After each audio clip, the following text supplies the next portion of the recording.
네, 안녕하세요, 여러분. 박프로입니다. 자, 오늘 추석 연휴가 이제 시작이 되는 날입니다. 자, 그리고 이제 오늘 9월 14일이고요. 이제 9월 16, 17, 18 추석 연휴가 끝난 뒤에 9월 19일 날 우리나라 장이 시작이 되죠. 자, 오늘 폴라리스 오피스, 폴라리스 AI 좀 보도록 하겠습니다. 오늘 나스닥장도 끝이 났고 나스닥장이 또 나쁘지 않게 흘러갔기 때문에 이게 다음 주 월요일장 우리가 휴장이 아니었으면 좀 더 이 폴라리스 오피스와 AI까지도 좀 좋은 흐름이 나오지 않을까 그렇게 예상을 했는데 좀 아쉽기는 해요. 하지만 또 어쩔 수가 없는 거겠죠. 그래서 여러분들 일단은 명절 동안은 제가 또 운영하고 있는 이런 커뮤니티에서 이 폴라리스 AI와 폴라리스 오피스 그리고 나스닥 글로벌 시장이 또 어떻게 흘러가는지에 대해서 여러분들에게 핵심과 앞으로 나올 수 있는 이런 시나리오 전략들을 계속해서 공유를 해드릴 거니까 많이 오셔가지고 또 여러분들이 추석 연휴 동안 시간 나실 때마다 확인하시면 충분히 도움이 될 거라 생각합니다. 아시겠죠, 여러분들? 제가 좀 이따가 한 번 더 알려드리도록 하고요.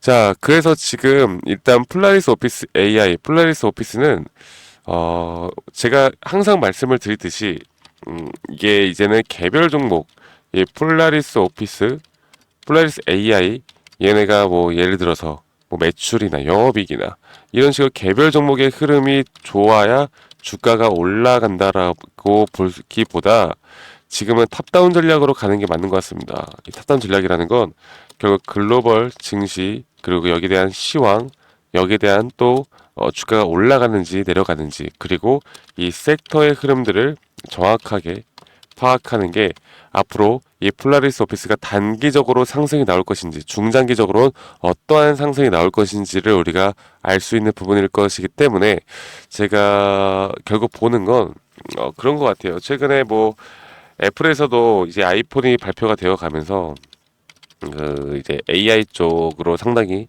또 신경을 쓰는 많은 부분들이 분명 많거든요. 그리고 폴라리스 오피스나 폴라리스 AI도 현재 이런 쪽과 상당히 관련이 많잖아요. 그렇죠?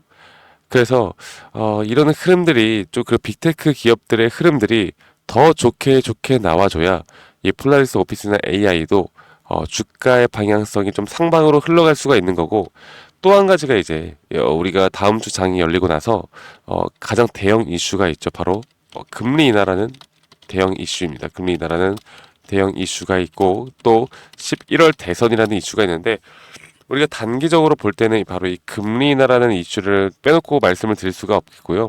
결국에 나스닥이나 이런 빅테크 기업들이 우리가 9월 19일 날 우리나라 시장의 장이 열리기 전까지 어떤 모습을 보여줄지가 가장 관건이다.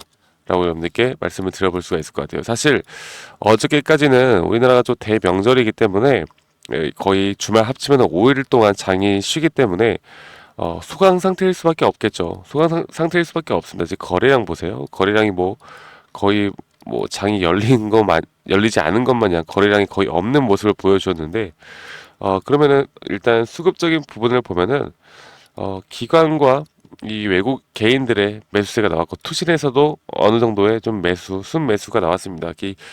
외국인들의 지금 자금들이 뭐 우리 폴라리스 오피스 그리고 폴라리스 AI뿐만 아니라 뭐 매도를 안 한 종목이 없다라고 볼 정도로 외국인들은 오늘 어제장까지는 좀 소강 상태로 좀 눈치 보기 싸움이 되었다라고 보시면 되겠습니다. 아시겠죠? 그래서 이제는 우리가 이런 것들을 정확하게 판단을 하고 저는 개인적으로 여러분들에게도 말씀을 드리지만 10월 초 10월 초 정도까지는 이 단기 상승이 나올 수 있다라고 생각하고 있어요. 그래서 그 이유와 그 근거들에 대해서 말씀을 드릴 거고 우리가 중장기적인 플랜을 잘 짜야 한다라고 제가 말씀을 드리겠습니다. 자, 일단 지금 새벽 동안 어떤 내용들이 나오는지 보면요. 금리 인하에 대한 기대 랠리로 이 다우존스와 나스닥 그리고 S&P 500까지 상승이 나왔고요. 그리고 뭐 필라델피아 반도체 지수 같은 경우는 1.68% 크게 상승이 나왔습니다. 자, 그렇다는 건 이런 빅테크 기업들 위주로 뭐 슈퍼 마이크로 컴퓨터나 ARM 홀딩스나 이런 반도체 관련주들도 상당히 크게 상승이 나오면서 우리가 단기적인 상승을 더 기대해 볼 수 있게 만들었는데 그런데 이게 어쨌든 이 주말 동안 나온 것이고 우리는 월, 화, 수가 휴장이고 나스닥장은 월, 화, 수도 열릴 거니까 우리는 다음 주의 흐름까지 좀 같이 지켜보는 게 좋겠죠. 그래서 이 금리 인하에 대한 기대감 랠리는 분명 계속 나올 거라고 봅니다. 그리고 여기에 대한 랠리가 나오는 이유가 기본적으로 금리 인하를 한다는 게 미국에서 이제 거의 4년, 우리가 3, 4년 동안 거의 이제 인하를 처음 하죠.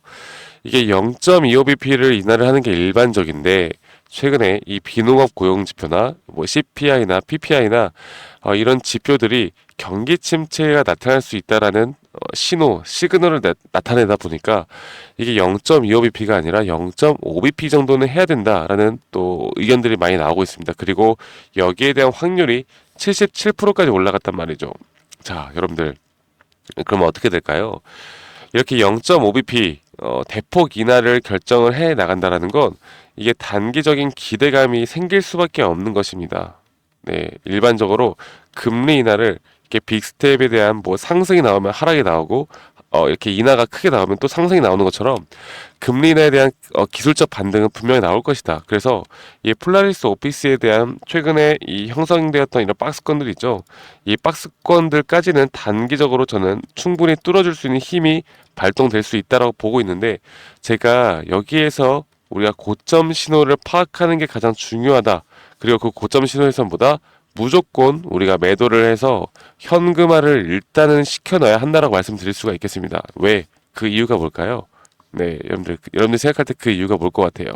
자, 제가 좀 말씀을 드리고 싶은 건, 이거를 또 제가 여러분들께 정말 많이 말씀을 드리는데, 자, 금리 인하를 2000년도에도 마찬가지였고 2000년도에도 약 4년 동안 점진적으로 이렇게 인하를 했었고요.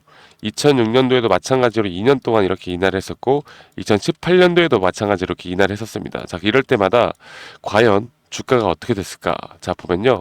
단기적으로 금리 인하를 시행하고 나서 얼마 되지 않아서 이렇게 지수가 큰 낙폭이 크게 나옵니다.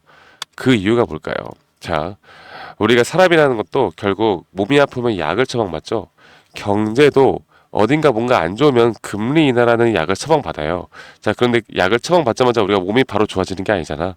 그래서 여기에 대한 단기 상승은 나올 수 있겠으나 역사적인 흐름을 볼 때 지수가 하락을 크게 해 나가는 그런 흐름들이 있기 때문에 우리가 잡아야 되는 건 지금 여기에 대한 뭐 어느 정도의 수익이 아니라 그 이후에 현금화를 해놓고 지수가 빠졌을 때 정말 저점 매수세를 가져갈 수 있는 이 기회를 잡아야 한다는 겁니다. 아시겠죠, 여러분들? 그래서 제가 앞으로 우리 구독자분들과 이런 흐름들이 과연 언제쯤 나올지, 그리고 우리가 이런 흐름들을 어디서부터 잡아야 될지를 제가 구독자분들에게 항상 공유해 드릴 거고요. 앞으로 이런 실시간 고점 신호에 대한 타점이 너무나 중요할 것 같고, 앞으로 또 이런 실시간 나올 수 있는 이런 고점 신호에 대한 현금화 비중을 또 얼마나 둬야 할지, 그리고 글로벌 시장을 우리가 어떻게 잘 분석하고 있는지가 가장 중요할 것 같습니다. 아시겠죠? 그래서 제가 이 추석 동안 여러분들 쉬시는 동안 이 커뮤니티에서 계속 이런 정보들을 공유해 드릴 거고 문자로도 계속 여러분들께 공유를 해 드리고 있으니까요.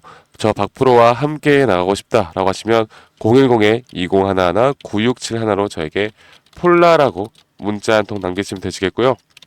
말씀드렸던 것처럼 장중에 실시간 매수, 매도 타점, 그리고 시나리오 전략, 그리고 시황에 대한 브리핑. 요즘엔 이게 가장 중요한 것 같아요. 그렇죠? 그리고 커뮤니티에 대한 커뮤니티 링크 원하시는 분들은 제가 커뮤니티 링크까지 보내드리도록 하겠습니다. 아시겠죠? 그래서 여러분들이 저에게 해주실 것보다 바로 구독과 좋아요 한 번씩만 눌러달라. 제가 돈 드는 거 아니니까요. 구독, 좋아요 한 번씩만 눌러주시면 저에게 정말 큰 도움이 되겠습니다. 자, 그래서 제가 앞으로 계속 연휴 동안에도 여러분들께 이런 정보들을 전달해 드릴 건데 저는 그렇게 생각을 해요. 자, 폴라리스 오피스를 우리가 투자를 하는 이유가 뭡니까? 결국 돈을 벌기 위해서 하는 거고 우리의 궁극적인 목표는 수익을 내기 위해서 우리가 투자를 하는 거 아니겠어요? 결국에 이 기업의 가치를 정말 정확하게 분석하는 것도 중요하겠지만 주식을 제가 오래 하다 보니까 결국에 이 타점을 잘 잡는 냄새를 맡는 사람들이 결국 수익을 많이 보더라고요. 내가 아무리 바이오 쪽의 전문가고 바이오를 잘 알아. 그래서 나는 무조건 바이오만 투자할 거야. 이 기업을 공부해서 보다 보니까 야, 이 기업 너무 좋아. 무조건 매수해. 라고 이렇게 매수를 하시는 기업 분석의 가치를 보고 그냥 타점과는 상관없이 매수를 하시는 분들보다 내가 바이오는 잘 몰라. 그냥 뭐 앱데이 승인 뭐 이런 거 하는 것 같은데 주가가 많이 떨어졌네.